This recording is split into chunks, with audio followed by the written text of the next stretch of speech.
Hello everyone, welcome to get at ज़िल। So हमारी जो पाइथन सीरीज़ चल रही थी उसमें हम आज डिस्कस करेंगे इटरेटर्स, जनरेटर्स और कॉम्प्रीहेंशन। ठीक है, तो हमें वन बाय वन तीनों टॉपिक देखेंगे। उसके अलावा आपको कोई भी क्वेरी हो तो आप गेट एट ज़िल पर कॉन्टैक्ट कर सकते हैं। गेट प्रिपरेशन करनी हो या प्लेसमेंट प्रिपरेशन करनी हो, you can contact get at ज़िल।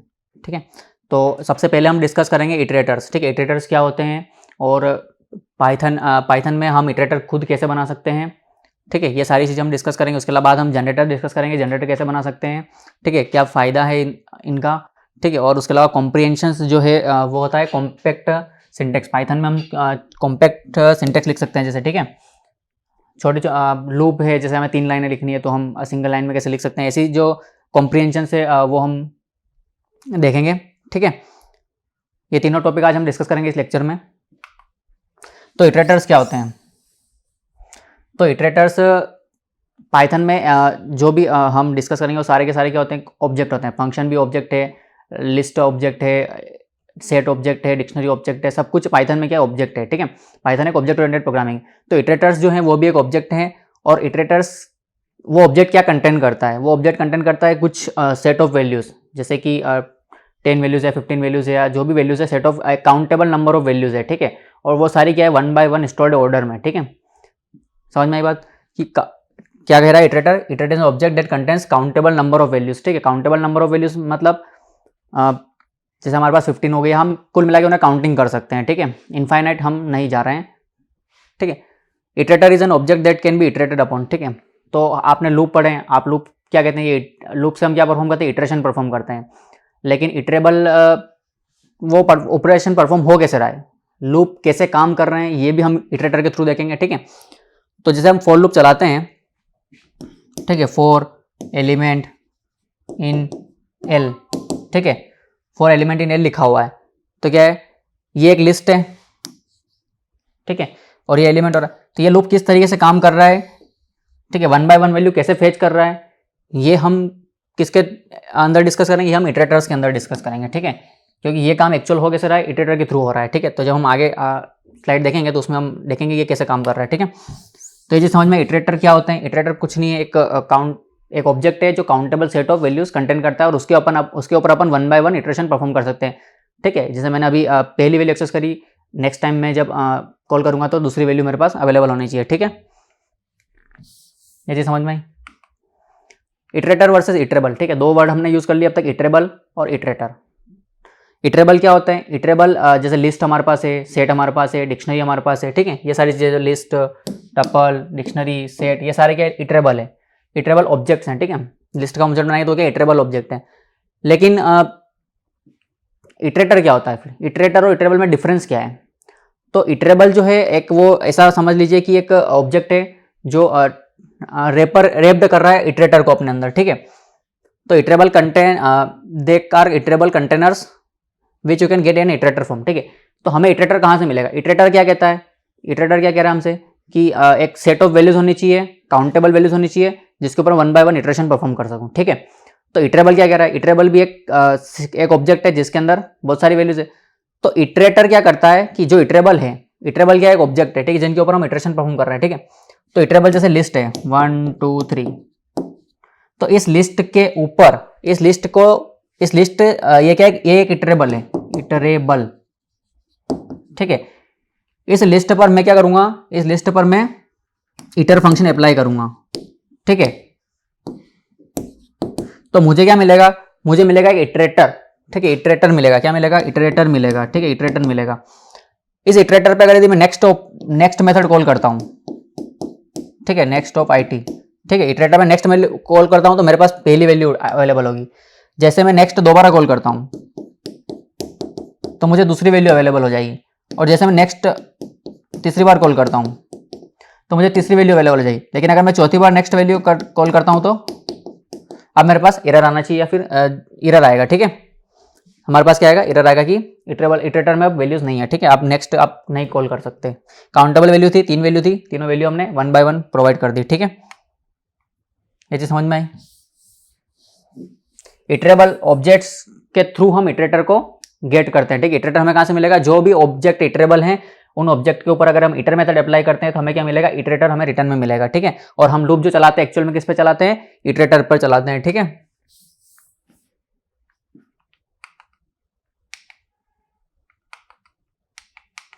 जैसे कि हमने क्या डिस्कस किया था, फॉर लूप, ठीक है, फॉर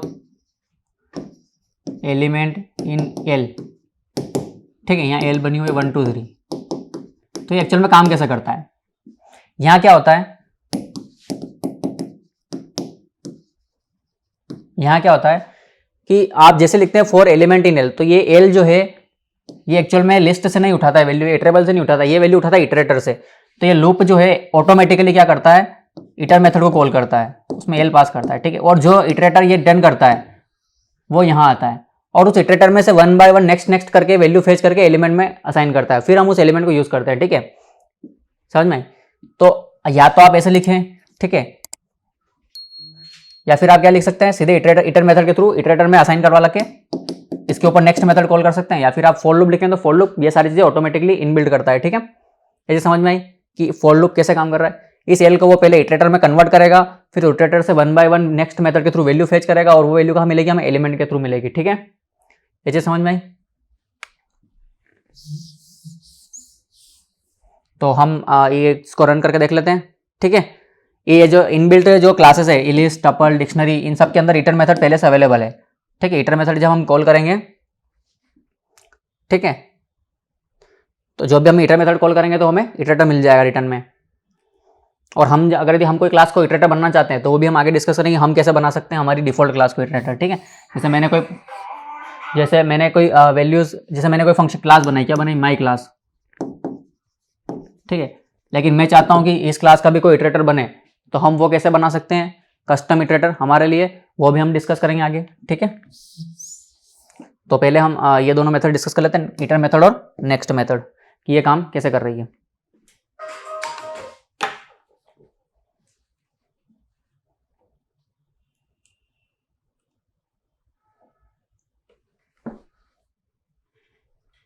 ठीक है, तो मान लो कि मेरे पास एक लिस्ट है 1 2 3, ठीक है। मैंने क्या करा, एक इटरेटर बनाया,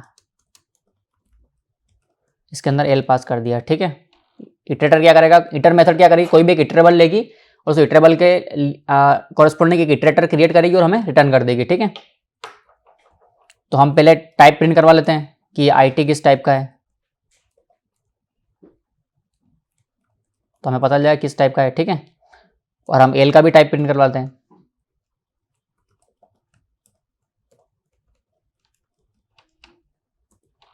देखो क्या है, क्लास लिस्ट इटरेटर है। क्लास क्या है इसकी, लिस्ट, एक लिस्ट था हमारे पास, एल क्या है, एल का टाइप क्या है, लिस्ट। लेकिन आईटी का टाइप क्या है, लिस्ट इटरेटर। लिस्ट के ऊपर जो इटरेटर अप्लाई होगा वो क्लास क्या है, लिस्ट इटरेटर, ठीक है। अब ये टपल होती तो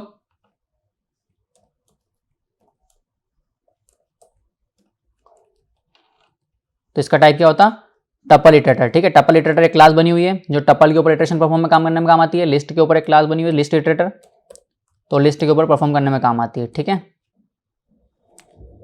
तो हम कैसे नेक्स्ट मेथड को कैसे अप्लाई करेंगे, इटर मेथड समझ में आए। इसने क्या किया, हमें एक इटरेटर रिटर्न किया, ठीक है। ये ऑब्जेक्ट है, किस क्लास का ऑब्जेक्ट है, लिस्ट इटरेटर क्लास का ऑब्जेक्ट है, ठीक है। तो अब हम क्या करेंगे, अगर हम नेक्स्ट मेथड कॉल करते हैं, प्रिंट कर लेते हैं जो भी नेक्स्ट मेथड में रिटर्न करेगा,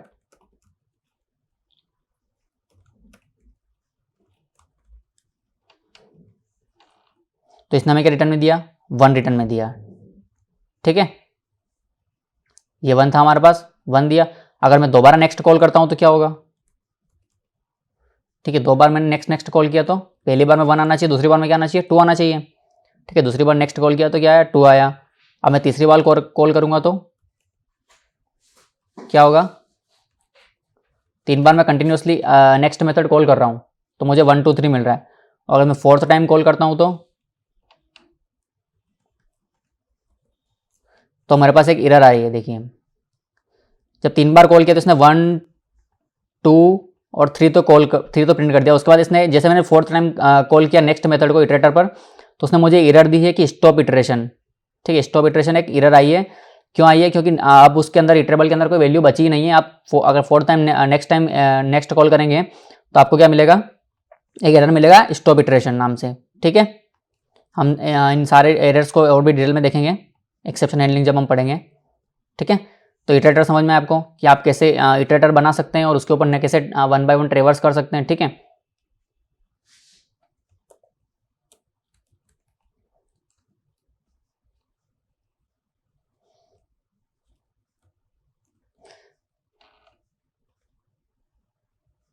ठीक है, उसके बाद हम डिस्कस करते हैं कि हम अपना खुद का इटरेटर कैसे बना सकते हैं। ठीक है, अभी तो ये इटर मेथड हमने लिस्ट पे लगाई थी, तो लिस्ट एक इनबिल्ट क्लास है, लेकिन मान लो कि हमें खुद को एक इटरेटर बनाना है। ठीक है, कि मैं जो इटरेटर बनाऊँ वही उस टाइप का भी इटरेटर बने कोई। जैसे हमारे पास क्या थी, लिस्ट इटरेटर क्लास थी, टपल इटरेटर क्लास थी, ऐसे ही मेरी क्लास है, मान लो कि काउंट नाम की क्लास है। ठीक है, क्लास काउंट इटरेटर नाम की क्लास है। ठीक है, तो अब मैं इस क्लास को इटरेटर कैसे बनाऊं, तो इस क्लास को इटरेटर बनाने के लिए हम क्या कर सकते हैं, हमें एक मेथड डिफाइन करती पड़ती है अंडरस्कोर ITR। ठीक है, अंडरस्कोर कौन सी मेथड डिफाइन करनी पड़ती है हमें,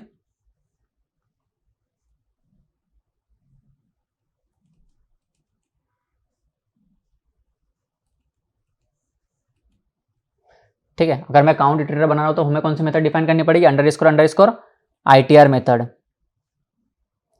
ठीक है, और मैंने डिफॉल्ट वैल्यू दे दी, सपोज करो सेल्फ डॉट एक नम वेरिएबल है जिसकी वैल्यू मैंने 0 दे दी, और उसके बाद हमें क्या करना होता है, ये इटर मेथड हमेशा एक रिटर्न करेगी सेल्फ को। ठीक है, उसके बाद जब हम नेक्स्ट मेथड भी हम कॉल करते हैं तो हमें नेक्स्ट मेथड के लिए अंडरस्कोर नेक्स्ट भी डिफाइन करना पड़ेगा, कि जब नेक्स्ट मेथड कोई कॉल करे तो क्या करो। ठीक है, तो जब भी कोई नेक्स्ट मेथड कॉल करे तो क्या करो, सेल्फ डॉट नेक्स्ट को सेल्फ डॉट नम को प्लस करो और रिटर्न करो सेल्फ डॉट नम।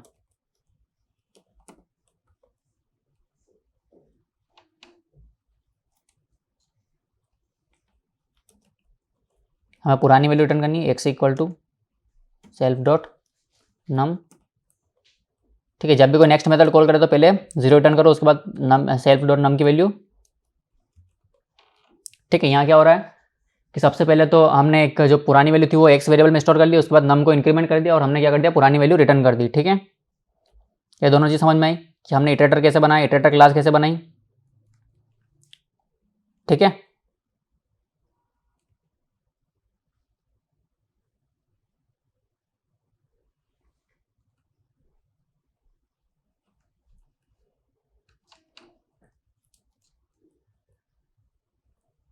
ठीक है, अब हम एक वेरिएबल एक ऑब्जेक्ट बना लेते हैं इटरेटर क्लास का। ठीक है,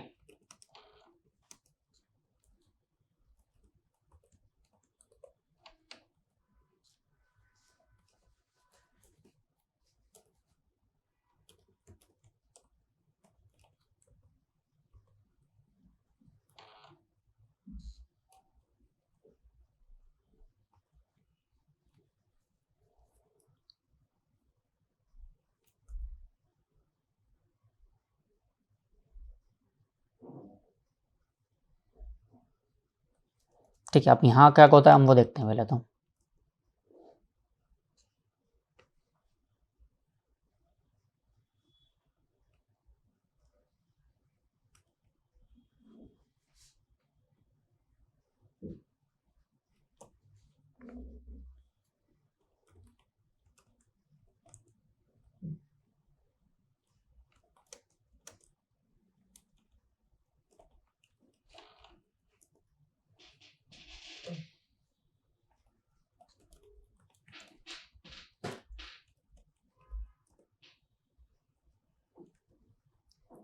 ठीक है, हम 2 बार कॉल करते हैं तो क्या होगा, 0 और 1 हमें आउटपुट मिल रहा है। ठीक है, देखो हमने क्या किया है, हमने क्लास बनाई है कौन सी, काउंट इटरेटर नाम की। ठीक है, हमने क्या किया है, हमने क्लास बनाई है काउंट इटरेटर नाम की। ठीक है, उसके अंदर क्या अंडरस्कोर इटर मेथड है। तो जब भी कोई ऑब्जेक्ट इटर मेथड के अंदर पास होगा, ठीक है, तो इस ऑब्जेक्ट के अंदर अंडरस्कोर इटर मेथड होगी। ठीक है, तो उस मेथड के थ्रू क्या होगा, एक ऑब्जेक्ट रिटर्न होगा सेल्फ नाम का। ठीक है, वो सेल्फ नाम का ऑब्जेक्ट कहाँ साइन हुआ, इटरेटर में साइन हुआ, IT में साइन हुआ। और जब भी मैं इस IT पे नेक्स्ट मेथड कॉल करूंगा तो जैसे नेक्स्ट मेथड मैंने यहाँ कॉल करी है इस IT पर, तो क्या होगा, ये कोड चलेगा अंडरस्कोर नेक्स्ट वाला, ठीक है। ये चीज़ समझ में। मैंने सबसे पहले इस इटरेटर क्लास का इस क्लास का ऑब्जेक्ट बनाया, ठीक है। जैसे हमारे पास लिस्ट क्लास थी, लिस्ट का ऑब्जेक्ट था, वैसे हमारे पास काउंट क्लास की मेथड का काउंट इटरेटर क्लास की मेथड का ऑब्जेक्ट है। उस ऑब्जेक्ट के अगर मैं ऊपर इटर मेथड कॉल करता हूँ तो क्या होगा, इटरेटर बनेगा, ठीक है। ये कोड चलेगा और ये सेल्फ रिटर्न होगा, यहाँ से ये इटरेटर में आएगा। उसके बाद क्या होगा, जब भी मैं नेक्स्ट कॉल करूंगा तो ये मेथड चलेगी और ये हमेशा 1 बाय 1 काउंट कर करके हमें देती रहेगी, ठीक है। मैं 2 टाइम अगर काउंट नेक्स्ट कॉल करूंगा तो 2 बार चलेगी, 3 4 5 6 7, ठीक है।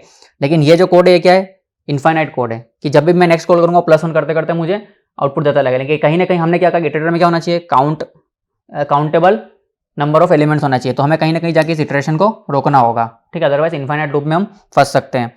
तो वो भी हम देखेंगे कि हम इसको कैसे ब्रेक करेंगे, ठीक है। ये चीज़ समझ में आपको, अगर आपने क्लासेस का वीडियो देखा है तो आपको जल्दी समझ में आ जाएगी, ठीक है। ये 2 और हमारे पास मैजिक मेथड्स हैं, ठीक है, क्लास के अंदर रंडर मेथड्स, ठीक है। इन दोनों की मदद से हम क्या कर सकते हैं, इटरेटर बना सकते हैं, ठीक है।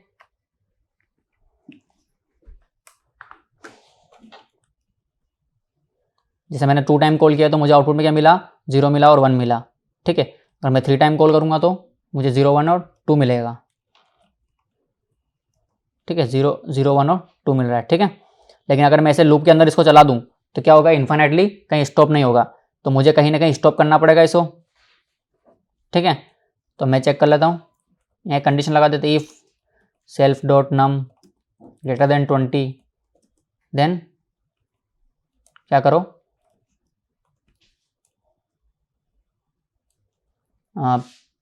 इसको ब्रेक, इसको हम कह सकते हैं रेज, एक रेज कीवर्ड होता है, वो हम एक्सेप्शन हैंडलिंग में पढ़ेंगे। लेकिन अभी के लिए आप इतना समझ लीजिए कि हमने इसको इटरेशन को स्टॉप कर दिया, ठीक है। तो जब भी कोई जैसे मैं अभी 20 तो बहुत ज़्यादा है, मैं यहाँ 3 कर लेता हूँ, ठीक है। 0 1 2 तो सब सही है। जैसे मैंने 5 बार कॉल कर दिया तो क्या होगा, इसने क्या किया,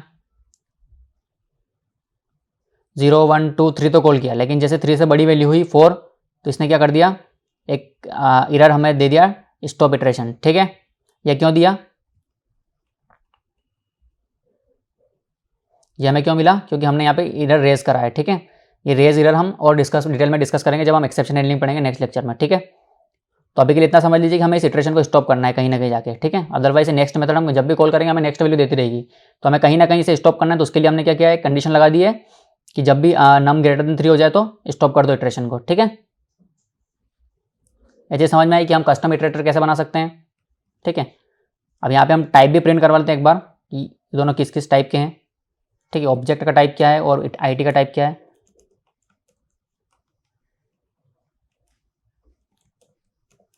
ऑब्जेक्ट का टाइप क्या है और टाइप IT, ठीक है। इन दोनों का टाइप क्या है वो भी हम देख लेते हैं, ठीक है। दोनों का टाइप क्या है, काउंट अंडरस्कोर इटरेटर, दोनों का टाइप क्या है, काउंट अंडरस्कोर इटरेटर, ठीक है। दोनों किस क्लास के ऑब्जेक्ट हैं, काउंट इटरेटर क्लास के ऑब्जेक्ट हैं, ठीक है। इसे समझ में आई कि इटरेटर कैसे बना सकते हैं, बाय डिफॉल्ट जो क्लासेस बनी उनके ऊपर इटरेटर कैसे अप्लाई करना है, ठीक है। इटर मेथड कैसे चलाना है, नेक्स्ट मेथड कैसे चलाना है, ठीक है। कस्टम इटरेटर कैसे बनाना है,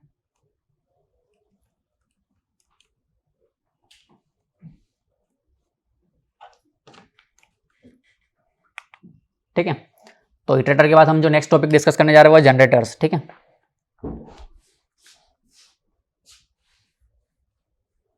ठीक है, जनरेटर जो है और इटरेटर क्या करता है, हमारे पास जब भी हम नेक्स्ट कॉल करते हैं हमारे पास नई नई वैल्यू हमें मिलती जाती है, ठीक है।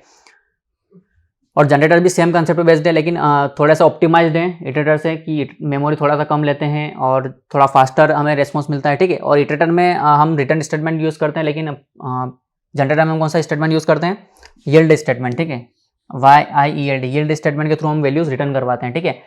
जनरेटर क्या करते हैं कि जैसे इसने एक वैल्यू हमें रिटर्न करी, ठीक है, उसके बाद ये क्या करता है, उस फंक्शन का एग्जीक्यूशन जो है पॉज कर देता है, ठीक है। जब भी हम नेक्स्ट मेथड कॉल करेंगे तब हमें सेकंड वैल्यू रिटर्न में मिलेगी, ठीक है।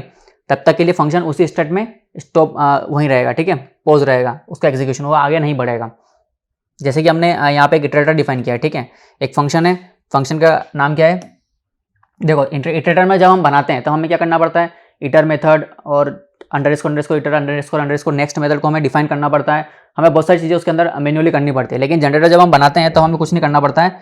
जनरली जनरेटर बनाने का सिंपल सा तरीका है कि आप एक फंक्शन बनाएं और उसके अंदर एक यील्ड स्टेटमेंट लिख दें। बाकी सारी चीज़ें ऑटोमेटिकली जनरेटर खुद हैंडल कर लेगा, ठीक है, कि नेक्स्ट मेथड कैसे बनानी है, इटर मेथड कैसे बनानी है, ठीक है, बाकी सारी मेथड ये खुद हैंडल कर लेगा। तो आपको कुछ नहीं करना है, फंक्शन बनाना है, उसके अंदर अगर आपने यील्ड स्टेटमेंट लिखा है एक या मिनिमम एक स्टेटमेंट अगर यील्ड है तो वो क्या कहलाएगा, आपका जनरेटर कहलाएगा, ठीक है। तो जैसे ये फंक्शन है माई जन नाम का, उसके अंदर सबसे पहले क्या होगा, n इक्वल टू 1 वैल्यू होगी। जैसे आप नेक्स्ट कॉल करेंगे तो क्या होगा, यील्ड स्टेटमेंट यील्ड n, ठीक है, तो ये क्या रिटर्न कर देगा, 1 रिटर्न कर देगा, फंक्शन का एग्जीक्यूशन इस लाइन पे पॉज हो जाएगा, ठीक है।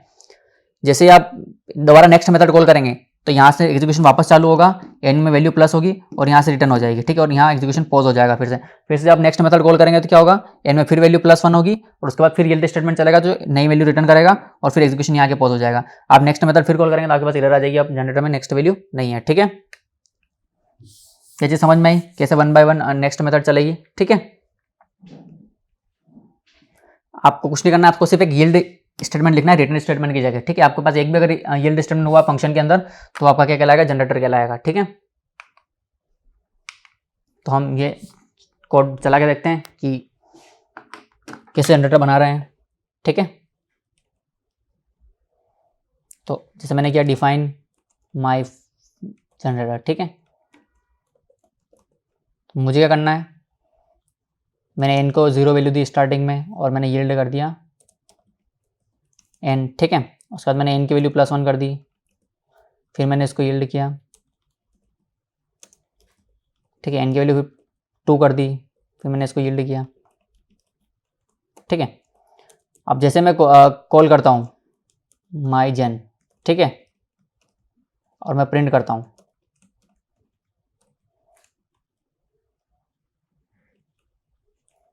ठीक है, तो क्या होगा, मुझे क्या मिला, एक जनरेटर ऑब्जेक्ट मिला माई जन एट, ठीक है, इस एड्रेस से मुझे एक जनरेटर ऑब्जेक्ट मिला, इसने क्या किया, जनरेटर ऑब्जेक्ट रिटर्न किया। अब मुझे वैल्यू चाहिए, मुझे जनरेटर ऑब्जेक्ट तो नहीं चाहिए, तो मैं क्या कॉल करूँगा, नेक्स्ट मेथड अगर मैं कॉल करता हूँ तो अब क्या होगा, इसने मुझे क्या दिया, 0 दिया, ठीक है, पहली वैल्यू क्या थी, 0 थी। अब मैं दोबारा अगर नेक्स्ट वैल्यू को मेथड कॉल करता हूँ तो 3 बार कॉल करता हूँ तो मुझे क्या मिलेगा, 0 1 2 मिल जाएगा, तीनों बार 0 0 0 मिला, क्यों, ऐसा क्यों हो रहा है, ठीक है, ऐसा क्यों हो रहा है, क्योंकि जब भी मैंने माई जन फंक्शन को दोबारा कॉल किया तो इसने नया इटरेटर रिटर्न किया, उस नए इटरेटर की पहली वैल्यू रिटर्न करी, ठीक है। यहाँ पर ऐसा क्यों हुआ कि जब भी मैंने माई जन कॉल किया तो यहाँ पे क्या हुआ, एक इटरेटर बना, उसने वो रिटर्न किया इटरेटर, ठीक है, सॉरी जनरेटर रिटर्न किया और जनरेटर के ऊपर नेक्स्ट वैल्यू कॉल करी तो 0 वैल्यू मिला, फिर यहाँ पे नया जनरेटर बन गया, पुराना वाला जनरेटर हमने यूज़ नहीं किया, इसलिए हमें तीनों बार क्या मिला, 0 0 0 मिला। लेकिन मैं चाहता हूँ कि ये पिछली बार 0 मिला तो इस बार नेक्स्ट बार क्या मिले, 1 मिले, नेक्स्ट यील्ड स्टेटमेंट चलना चाहिए, तो मुझे क्या करना पड़ेगा, पुराना जनरेटर यूज़ करना पड़ेगा। पुराना जनरेटर मैं कैसे यूज़ करता हूँ, मैं फिर से किसी एक जनरेटर ऑब्जेक्ट बना के उसके अंदर स्टोर करूँ, ठीक है। तो हम कैसे करेंगे, ठीक है, gn नाम का ऑब्जेक्ट बना लेता हूँ मैं, ठीक है, gn,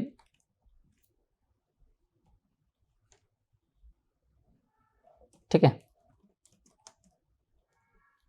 क्या लिखूंगा मैं, माई जनरेटर, ठीक है। और जैसे मैं gn पे नेक्स्ट कॉल करूँगा तो क्या मिलेगा मुझे, 0 मिला, 1 मिला और फिर क्या मिला, नन मिला, ठीक है।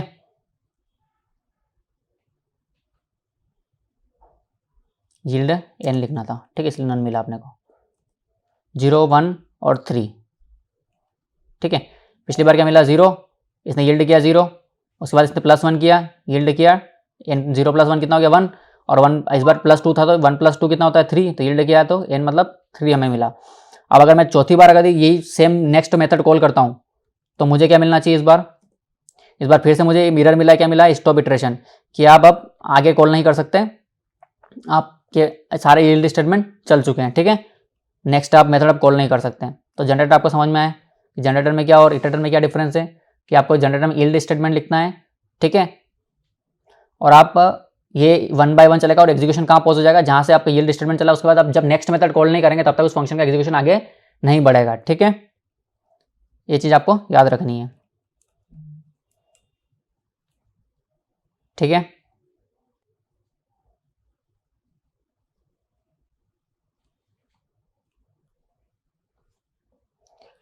देखो अब क्या होगा, ये माई जनरेटर नाम का फंक्शन है। अभी हमने क्या किया था, इस yield statement 1 by 1 3 yield statement लिखे थे, लेकिन अब हो सकता है कि लूप के अंदर से यील्ड हो रहा हो। जैसे यहाँ एक वेरिएबल लिस्ट बनी हुई है 1 2 3, इसके अंदर क्या हो रहा है, पहले ये लूप चलेगा, ठीक है। लूप चलेगा तो लूप के अंदर क्या होगा, सबसे पहले तो एलिमेंट के अंदर कौन सी वैल्यू आएगी, 1 आएगी, वो 1 यील्ड होगा, फिर 2 आएगी, फिर 2 यील्ड होगा, फिर 3 आएगी, फिर 3 यील्ड होगा। तो कैसे चलेगा, जब भी मैं माईजन के ऊपर वो कॉल करूंगा, ठीक है, क्या कॉल करूंगा, नेक्स्ट मेथड, ठीक है। सबसे पहले क्या आएगा, यील्ड 1 होगा। जब मैं दोबारा उसके बाद क्या होगा, एग्जीक्यूशन पॉज हो जाएगा, उसके बाद ये फॉर लूप कुछ भी नहीं चलेगा। जब तक मैं नेक्स्ट मेथड कॉल नहीं करता तब तक ये फॉर लूप का एग्जीक्यूशन वहीं का वहीं पॉज रहेगा, ठीक है, पूरे के पूरे फंक्शन का, ठीक है। जब भी मैं नेक्स्ट मेथड कॉल करूंगा तो ये फॉर लूप दोबारा चलेगा और क्या होगा, 2 हमें रिटर्न यील्ड हो जाएगा, ठीक है, 2 हमें रिटर्न मिलेगा। और जब तक फिर मैं नेक्स्ट मेथड कॉल नहीं करता तब तक हमें 3 नहीं मिलेगा। और जब मैं चौथी बार नेक्स्ट मेथड कॉल करूंगा तो फिर मुझे क्या मिल जाएगा, एरर मिल जाएगा, स्टॉप इटरेशन, ठीक है। ये चीज समझ में आई कैसे चल रहा है काम, ठीक है। आप लूप के अंदर भी फिर से उसी तरीके जनरेटर है तो 1 by 1 लूप क्या करता है, नेक्स्ट मेथड कॉल करता है।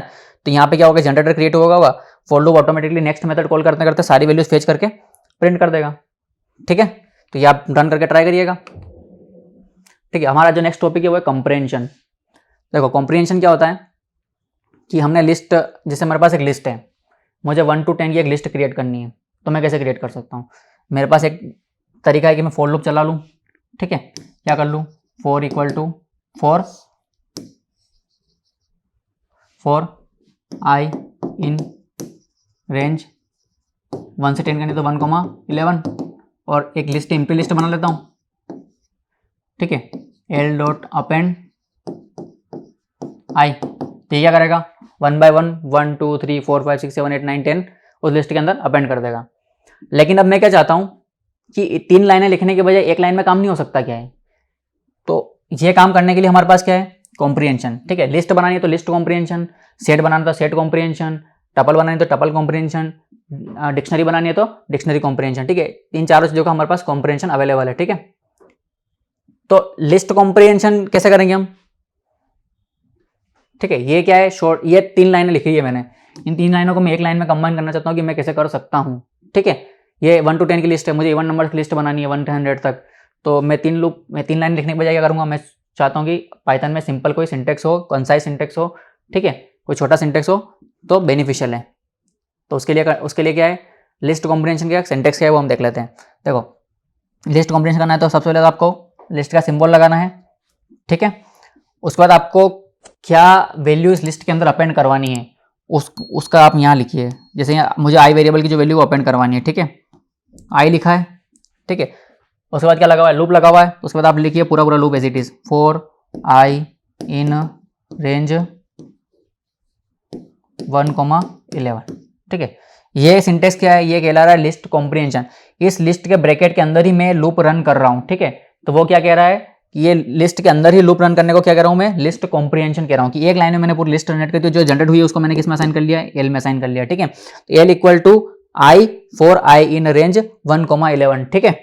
तो ये जो आई है, ये वेरिएबल आई, ये क्या होगा, लिस्ट का एलिमेंट बनेगा और ये लूप कितनी बार चला है, 1 से 10 तक, तो 1 से 10 तक आई की हर बार वैल्यू क्या होगी, पहली बार 1 2 3 4 5 6 7 8 9 10 एसिटी सारी की सारी वैल्यू अपेंड हो जाएगी और एक लिस्ट क्रिएट होगी और लिस्ट कहाँ असाइन हो जाएगी, एल में असाइन हो जाएगी, ठीक है। तो ये सिंटेक्स समझ में आया आपको, सिंपल सिंटेक्स लिस्ट कॉम्प्रिहेंशन का, ठीक है। अब इस लूप के अंदर आप एक चीज और ऐड कर सकते हैं कि आप इफ कंडीशन भी लगा सकते हैं या फिर आप नेस्टेड लूप्स भी लगा सकते हैं, ठीक है, इफ एल्स भी लगा सकते हैं। तो जैसे कि मुझे क्या चाहिए, मुझे इवन नंबर्स की लिस्ट चाहिए कि उस लिस्ट के अंदर सिर्फ 1 से 10 तक जितने भी इवन नंबर्स है 2 4 6 8 तो उनकी लिस्ट क्रिएट हो जाए। तो उनकी लिस्ट कैसे क्रिएट होगी, तो आपको करना, आई तो अपेंड करना ही है, फॉर आई इन रेंज 1,11। लेकिन अब क्या हो रहा है कि ये 1 से 11 तक तो ये सारे 1 से 10 तक सारे एलिमेंट आ जाएंगे, लेकिन मैं चाहता हूँ सिर्फ वन नंबर है 2 4 6 8। तो मैं एक इफ कंडीशन लगा सकता हूँ, इफ क्या लिखता हूँ, if i mod 2 equal to 0 है तो ही लिस्ट के अंदर अपेंड करो, अदरवाइज ना करो। ये आई कब अपेंड होगा लिस्ट के अंदर, ये आई कब रिप्लेस होगा, इफ ये कंडीशन अगर सेटिस्फाइड है तो ये आई यहाँ रिप्लेस हो जाएगा। तो जब भी आई की वैल्यू 1 होगी तो 1 mod 2 equal to 0 condition false, तो 1 यहाँ अपेंड नहीं होगा। लेकिन आई की वैल्यू जब 2 होगी तो 2 mod 2 इक्वल टू 0, तो यहाँ 2 अपेंड हो जाएगा, 4 अपेंड हो जाएगा। तो इसका आउटपुट मुझे क्या मिलेगा, 2 4 6 8 और 10, ठीक है। ये किसका सिंटेक्स है, ये सिंटेक्स है इवन लिस्ट में इवन नंबर की लिस्ट जनरेट करना है यूजिंग लिस्ट कॉम्प्रिहेंशन, ठीक है। और ये क्या है, ऑड नंबर, ये है 1 to 10 सारी नंबर जनरेट करना यूजिंग लिस्ट कॉम्प्रिहेंशन, ठीक है। तो ये चीज समझ में है आपको कि आप लिस्ट कॉम्प्रिहेंशन के आप शॉर्टर सिंटेक्स से लिखते हैं। अगर यही चीज मुझे यहाँ लिखनी होती तो मुझे क्या करना पड़ता, फिर मुझे यहाँ इफ कंडीशन लगानी पड़ती, if i mod 2 equal to 0 तो l डॉट अपेंड i। इस इतने 4 लाइन के सिंटेक्स को एक लाइन में आप कैसे लिख सकते हैं, for i in range 1,11 if i mod 2 equal to 0। तो इसको आप फिर से किस वेरिएबल में असाइन कर सकते हैं, l में असाइन कर सकते हैं, ठीक है। तो आपको आउटपुट ये मिलेगा। ऐसे आपको ऑड नंबर की जनरेट करनी है, आप नेस्टेड लूप्स भी लगा सकते हैं इसके अंदर, ठीक है। नेस्टेड लूप कैसे लगा सकते हैं, फॉर i इन रेंज, ठीक है। तो हम नेस्टेड लूप भी देख लेते हैं।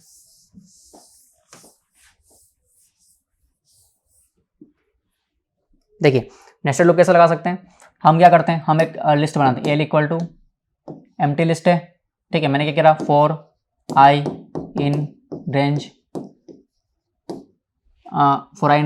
3 मान लो, ठीक है। फिर लिखा मैंने फॉर j इन रेंज 2, ठीक है। मुझे क्या करना है, फॉर j इन रेंज 2। उसके बाद मैंने क्या लिखा, l dot append i into j, ठीक है। तो क्या इसका आउटपुट क्या आएगा, l में क्या होगा, एम्प्टी लिस्ट है, i की वैल्यू सबसे पहले क्या होगी 0, 0 के लिए j की वैल्यू 0 और 1, तो 0 इंटू 0 0, 0 इंटू 1 0, ठीक है। फिर i की वैल्यू क्या होगी 1, तो 1 इंटू 0 0, 1 इंटू 1 1, ठीक है। फिर i की वैल्यू क्या होगी 2, तो 2 इंटू 0 0 और 2 इंटू 1 2, ठीक है।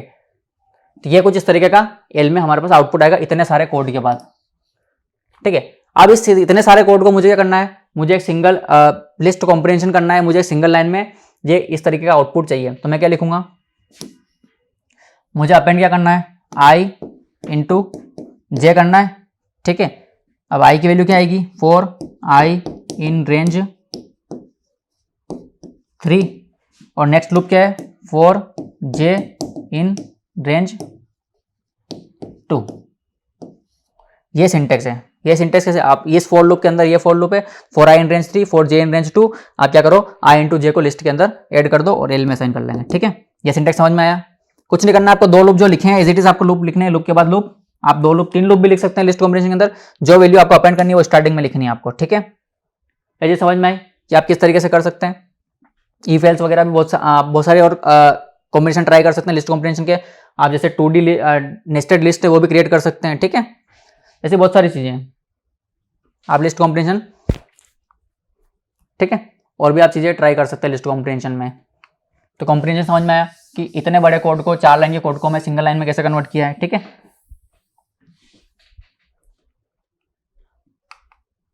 इस तरीके आप सेट कॉम्प्रिहेंशन भी ट्राई कर सकते हैं। सेट के लिए आपको क्या करना है, सिर्फ ये सिंबल लगाना है, ठीक है, एलिमेंट फॉर एलिमेंट,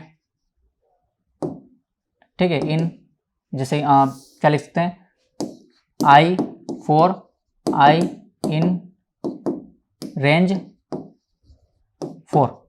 तो ये क्या करेगा, 0 1 2 3 का सेट करके डेट 0 1 2 3 इस तरह का मुझे आउटपुट मिलेगा सेट के अंदर, ठीक है। सेट का सिंबल लगा तो सेट के अंदर आउटपुट मिलेगा। बाकी सारी चीजें एज इट इज है, सेट के अंदर भी आप नेस्टेड लूप्स, इफ एल्स वगैरह यूज कर सकते हैं, ठीक है।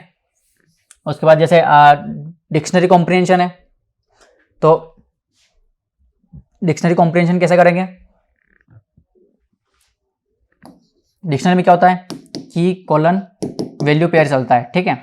तो आपको कॉम्प्रिहेंशन करते वक्त भी की कोलन वैल्यू लिखना पड़ेगा, या मुझे अपेंड करना है फॉर की, जैसे कि क्या मान सकते हैं हम, जैसे मैं चाहता हूं कि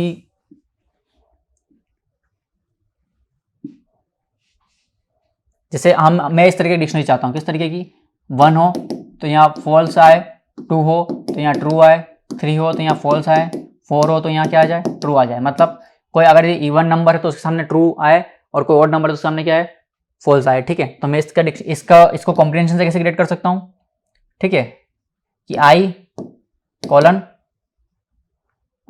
मुझे क्या चाहिए, i mod 2, ठीक है, i mod 2 इक्वल टू 0 है क्या, ठीक है, ये कंडीशन है, फॉर i इन रेंज 5, ठीक है, ये 0 भी आ जाएगा, 0 के लिए ट्रू, ठीक है। तो यहाँ क्या होगा 4i इन रेंज 5, तो i की वैल्यू क्या होगी, पहले बार 0 होगी, 0 colon 0 mod 2 equal to 0, condition true, तो 0 के सामने ट्रू अपेंड हो जाएगा, ठीक है। फिर 1 आएगा तो 1 mod 2 equal to 0, condition false, तो 1 के सामने क्या अपेंड हो जाएगा, फॉल्स अपेंड हो जाएगा, ठीक है। इस तरीके से आप कॉलन लगा के ये सिंटेक्स आपको जो ऐड करना है कॉम्प्रिहेंशन के अंदर, ठीक है। यहाँ पे सेम साइन रहेगा, कर्ली ब्रेसेस, लिस्ट और सेट और डिक्शनरी में कर्ली ब्रैकेट ही रहेंगे, लेकिन डिफरेंस क्या रहेगा कि जब हम डिक्शनरी कॉम्प्रिहेंशन करेंगे तो यहाँ इस तरीके का सिंटेक्स आएगा कॉलन लगा के, और जब हम सेट करेंगे तो सीधे एक सिंगल एलिमेंट रहेगा, ठीक है। जनरेटर जो हमने डिस्कस किया जनरेटर, ठीक है, तो उनको भी हम कॉम्प्रिहेंशन के थ्रू कैसे क्रिएट कर सकते हैं। तो जब हम जनरेटर कॉम्प्रिहेंशन करेंगे तो हमें क्या करना है, सिर्फ पेरेंथेसिस लगाना है, पेरेंथेसिस लगाने पे जनरेटर कॉम्प्रिहेंशन बनेगा, ना कि टपल कॉम्प्रिहेंशन, ठीक है। टपल कॉम्प्रिहेंशन नहीं है पाइथन में, ठीक है। सेम सिंटेक्स है, आपको जनरेटर कॉम्प्रिहेंशन करना है तो i इन रेंज 4, ठीक है। तो ये क्या हुआ 0 1 2 3 का एक जनरेटर बन गया। आप इसके ऊपर नेक्स्ट मेथड कॉल करेंगे तो आपको पहली बार 0 मिलेगा, 1 मिलेगा, 2 मिलेगा, फिर 3 मिलेगा, उसके बाद आपको स्टॉप इटरेशन का एरर आ जाएगा, ठीक है। तो ये चीज़ समझ में आई आपको, ये सारी चीज़ हम रन करके देख लेते हैं, ठीक है। List comprehension, set comprehension, dictionary comprehension, generator comprehension, ठीक है। 1 बाय 1 हम सारी चीज़ रन करते हैं।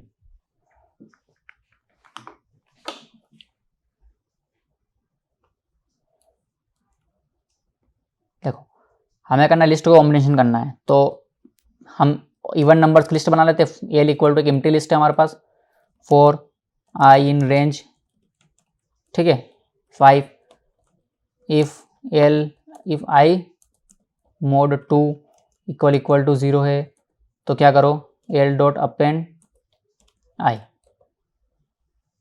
ठीक है। और हम प्रिंट करवा लेते हैं l को, तो ये हमें क्या आउटपुट दे रहा है 0 2 और 4, ठीक है। हमें इवन नंबर्स मिल रहे हैं लिस्ट में, ठीक है। अब इतने बड़े कोड को 5 लाइन के कोड को मुझे करना है, 4 लाइन के कोड को मुझे एक सिंगल कोड में कन्वर्ट करना है, ठीक है, सिंगल लाइन में। तो मैं क्या लिखूंगा l equal to list combination, list का सिंबल लगाया, अपेंड क्या करना है आई को 4i इन रेंज, क्या रेंज 5, ठीक है। और कब करना है if i mod 2 equal to 0 है, ठीक है। तो लिस्ट में अपेंड कर, सेम आउटपुट 0 2 4, ठीक है। और मैं इफ कंडीशन हटा देता हूँ तो क्या होगा यहाँ पे 0 से लेके 4 तक की सारी वैल्यूज अपेंड हो जाएगी, ठीक है। 0 1 2 3 4, ठीक है। आप नेस्टेड लूप भी लगा सकते हैं, i इंटू जे करना था हमें, क्या करना था i into J, 4j in range 2 ले लेते हैं, ठीक है। तो क्या हुआ 0 0 0 1 0 2 0 3 0 4, ठीक है।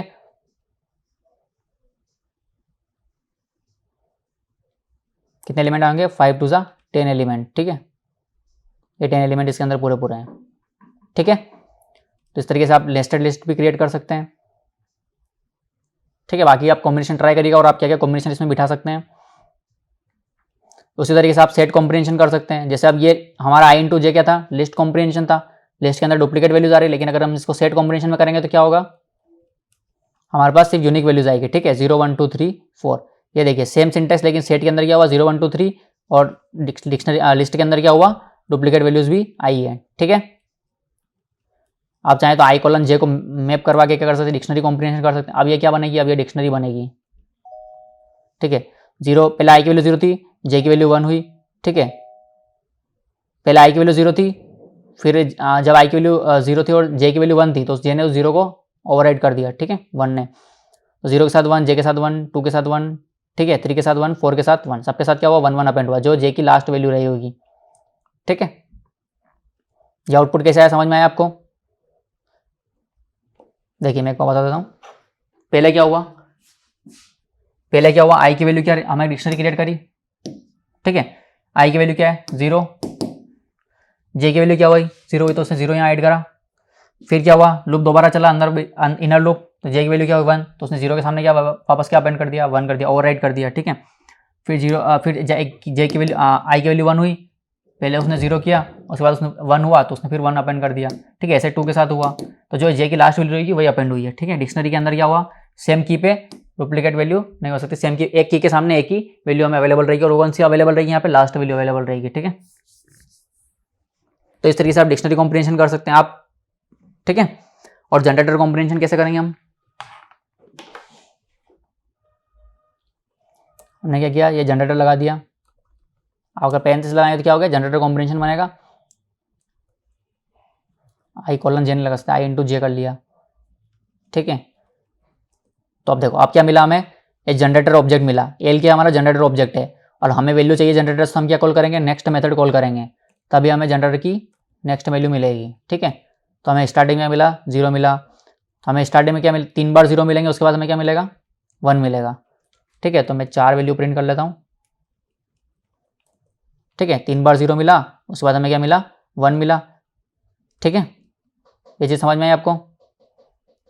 सेम एज लिस्ट का कंसेप्ट है, लिस्ट में जो हमारी वैल्यूज थी वही जनरेटर में 1 बाय 1 नेक्स्ट मेथड कॉल करने पे मिलेगी, ठीक है। लिस्ट में एक कंप्लीट लिस्ट रिटर्न कर दी, लेकिन जनरेटर है तो 1 बाय 1 वैल्यू मिलेगी, जब तक हम नेक्स्ट मेथड कॉल नहीं करेंगे तब तक हमें नेक्स्ट एलिमेंट नहीं मिलेगा, ठीक है। तो हमने 4 बार कॉल किया तो हमें 4 एलिमेंट मिले, हम 5वीं बार कॉल करेंगे तो हमें फिर 0 मिल जाएगा, लेकिन 6ठी बार कॉल करेंगे तो हमें फिर 2 मिल जाएगा, ठीक है।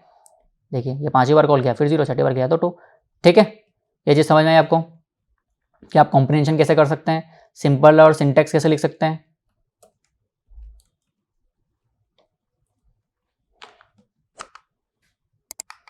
ठीक है। थैंक यू, इस लेक्चर के लिए इतना ही, बाकी हम नेक्स्ट में डिस्कस करेंगे।